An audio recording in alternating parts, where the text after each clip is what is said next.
UFC Fight Night 106 in Brazil. It's here, man. There's a fight that I'm really looking forward to, and that's a fight with Tim Means. It's a rematch, guys. Tim Means going against the Brazilian Cowboy. The first fight was stopped. It was all kinds of problems, questions, illegal knee. No, it was a good knee. But who knows? But they're fighting now. They're going to resolve that first fight. I'm honored to have on the show Mr. Tim Means. Tim, how are you doing? Thank you so much for taking the time, man. Yeah, I'm doing good, Dan. Thanks for wanting to have a talk with me. Oh, man, I was extremely happy when I found I could catch you before you hit the plane to Brazil. Man, listen, big fight. Obviously, the first fight didn't go the way anyone wanted it to. It seems like maybe there's something to settle here in this rematch. Definitely. It's a chapter I've been trying to close for a while, ever since February last year. So I thought I was gonna get that opportunity in December. Kind of misunderstood the way the refs are breaking down these rules. With you having to have a hand down and a knee down and all this crap. But we're gonna put that in the past, and I'm coming for some vengeance in Saturday on Saturday. Yeah, and just to touch on the rules, I think what they're doing now is great because the guys can't play that game anymore of putting a finger down, pulling it up, putting it down. So that's going to be eliminated, and that's incredible. And for you, a man that's got some of the most devastating knees and elbows in the clinch of any fighter, I've got to say the elbows, Tim, are really bad, and I've seen some fighters pay the price. I know I mentioned Pete Spratt. That's burnt into my brain, center of the cage type of stuff. But you've been preparing for this fight. Obviously, it seems to me that you really do want to get this done and make a statement. How'd training camp go? I heard that you look better than ever. Well, let's touch up on the rule first. They've already clouded the new rule talking about these hands on the ground. It's still the same rule. Anything other than the two soles of your feet, with the minor exception, if you're in a tripod position, you have to have two hands on the ground, not just the one. Adding more of a gray area when we're talking about these hands, but the refs need to break it down. It's anything other than the two soles, not points of contact. So we're going to keep seeing the rule get messed up because a lot of us, I've gotten a little more familiar with it because I had to study it and bring it up or whatever, pay attention to it a little bit more because the refs weren't breaking it down like that in these rules meetings. I made the bad example or a bad exception of not reading the rule when I thought I was doing the right stuff by being in the rules meetings. So I know now. So we're gonna make sure that doesn't reoccur. And as for the way I feel right now, I feel great when it comes to these types of fights. Sitting in someone's hometown to be the homecoming killer. I'm pushed in a corner, I have to fight my way out, and I feel outstanding right now. We just got back from Minnesota. My wife was supposed to fight out there, and her opponent wound up getting hurt the day before weigh-ins. So I did a little mock trial on seeing how I would do, my weight would do being on the plane, and how much water I retained, all that good stuff. And I just feel outstanding. I'm ready to be mean and get my hand raised. That's fantastic, man. As a fan, I got to tell you, this is the fight that I was really looking forward to. And I didn't know I was going to be able to have you on the show. So it kind of caught me by surprise. I was real excited. You look really good, Tim. You look really healthy. You don't look really thin. Now, you've went from one weight division to another. You kind of played, both those games. Do you feel comfortable now where you're at? Because I think it's been a huge difference in your ability in the cage. I think I was limiting myself with that weight cut, and I was a skinny guy, so I didn't think I needed to get into a weight room to make weight. So I didn't start getting into a weight room until 2012 when I knocked out Pete Spratt. So since I've been in the weight room, those were the results we've been seeing. Is super strong, and my recovery's been on a whole different level. I'm not having to fight on fumes, and I told everybody going up to 170 when people were talking about it was a different environment of killers. I knew what I could do in the gym. And Arlene know what I can do in the gym, all my coach staff, my team, and I just had to prove it, and I needed to get into a weight class where I wasn't running on fumes. Yeah. And that's exactly what's been happening. Well, I mean, for me, it was a huge difference. And it almost looked like there was a mental edge as well when you went in there, because not having to do the drastic cut and not taking so much out of you, you just looked more confident and you really looked comfortable.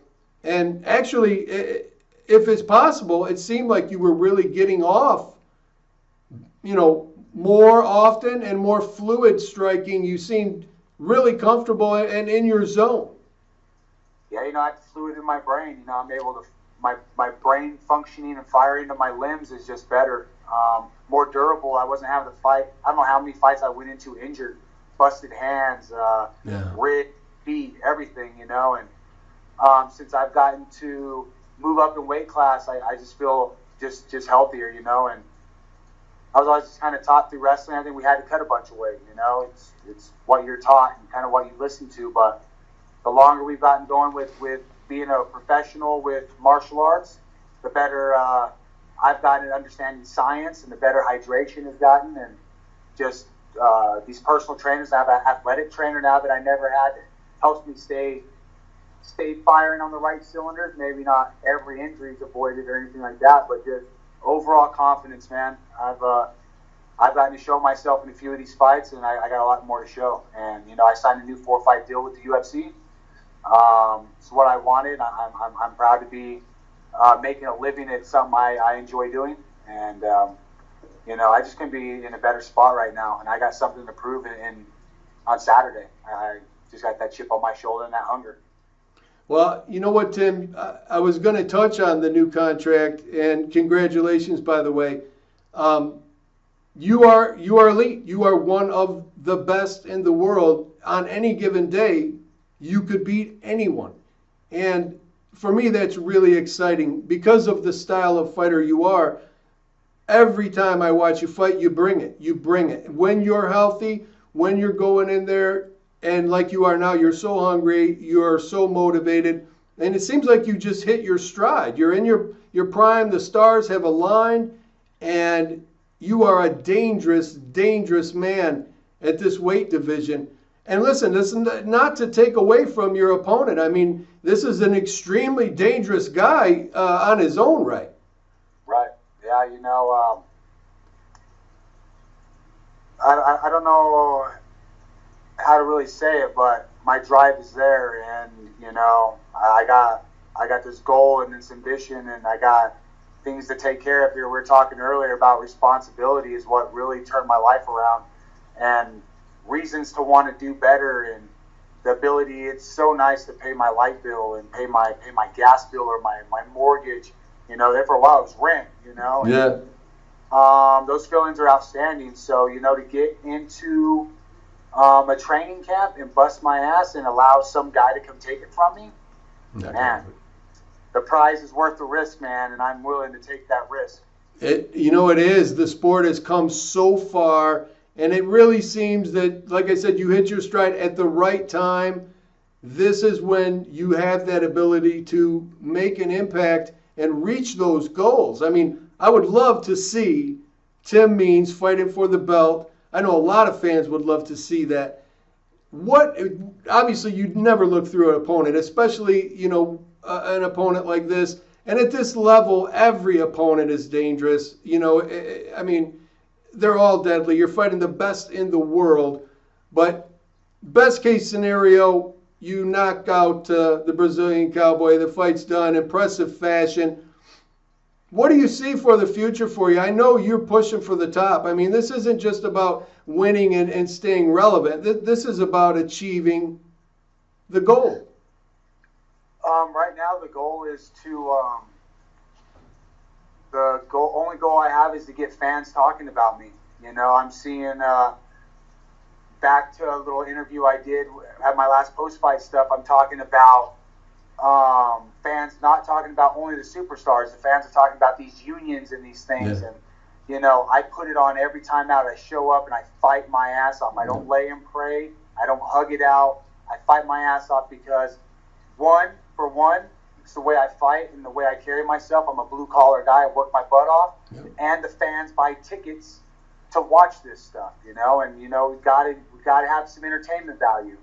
So after that last little interview I did, I had some fans hitting me up saying that, you know, I need to give them a reason to talk about me. And I'm going to issue them this challenge. Tune into my fights.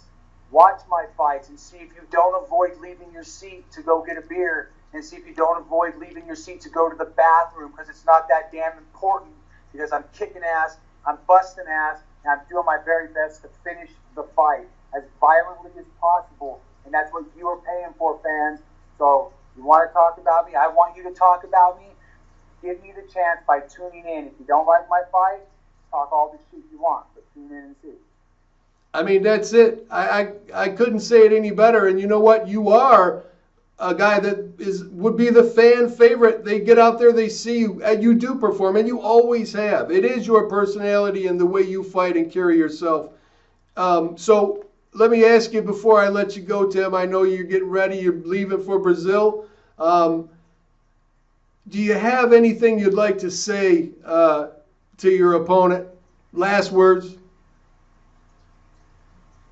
Yeah, you know, Alex Oliveira, you wanted this in your hometown, and you got what you want. I am the wrong guy to bring into your hometown, and I hope your family isn't watching too closely, because I'm going to put you all over the canvas. You faked it the first time, and I will finish you twice in less than 2 months. Man, that says it. I mean, that's all you could say, and I'm excited now. I'm about ready to break a sweat. Do you have any shout outs, your sponsors, your team, anybody you want to say hi to, thank you? Yeah, you know, we got TrentCottney.com. Trent's always on my team. Damage Control, you know, mouth guards, always my team at Fit and HB, because those guys bust my butt, and there's so many guys over there that need to be talked about, and talking to you, Don, you know what I mean? Just so many guys over there that help bust ass with me. Fit and HB, my coaching staff, of course my wife, because she puts up with everything, and you know, my mother-in-law and my family that step up and help me out with my girls and my boys, and you know, just everything here at the house. It's a whole team effort to make it possible, and I haven't gotten anywhere by myself, but I've gotten a little more responsible. So, you know, I love each and every one of you, and thank you. Man, that's great. Tim, thank you so much, man, for coming on the show. I will show the fans, and I guarantee you, we're going to have a big, big group of fans behind you, dying to watch the fight, pulling for you all the way. It was an honor again to have you. I hope I can get you on after the fight, and we can discuss how the fight went. Yeah, absolutely. Thank you so much. Hey, so for Fight TV, for Modern Pugilist Entertainment, for Tim, the Dirty Bird Means, I'm Dan Cox. We'll see you next time.